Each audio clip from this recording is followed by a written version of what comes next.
అందరికీ నమస్కారం. ఇంకా ఎవరైనా మన ఛానల్‌ని సబ్స్క్రైబ్ చేయని వాళ్ళుంటే తప్పకుండా సబ్స్క్రైబ్ చేసుకోండి. ఒక ఊర్లో ఏమైందంటే ఒకతను ఇల్లు కాలిపోతుంది. కాలిపోతుంటే అందరూ బాగా ఒర్లుతున్నారు. ఆ ఇంటి అతను ఏం చేస్తుండంటే ఇంతకాలంగా ఇల్లు కట్టుకున్నా గదా అని బాగా ఏడుస్తుండు. ఎందుకంటే ఇంతకు ముందే ఆ ఇల్లును అమ్మకానికి పెట్టిండు. అమ్మకానికి పెట్టి ఇలా కాలిపోయింది ఏంది అని బాగా ఏడుస్తూ ఉంటే అంతల్నే అతని పెద్ద కొడుకు వచ్చిండు.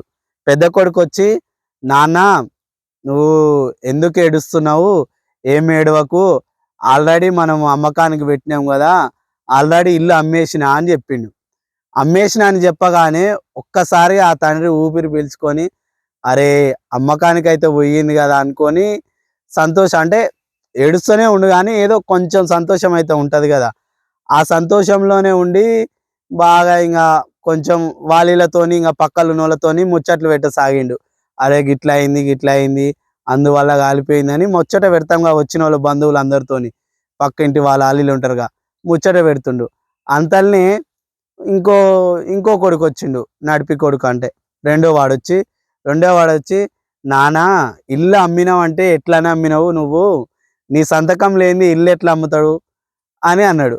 అరే అవును కదా అని మళ్ళా ఏడుపు స్టార్ట్ చేసి ఏడుస్తూనే ఉండు, అరే ఇట్లా అయిపోయింది ఏందని.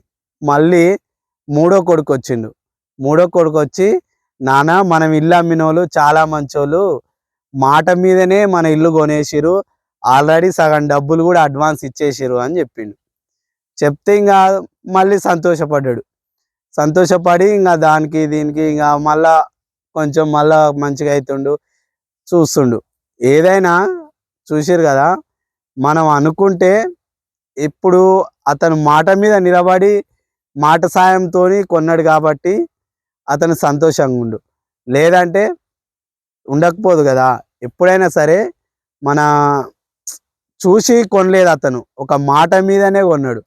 దేనికైనా సరే మనం మాట మీద నిలబడాలి, అంటే నమ్మకం ఉండాలి. ప్రతి దానికి ఏదైనా నమ్మకం ఉంటే విజయం మనదవుతుంది.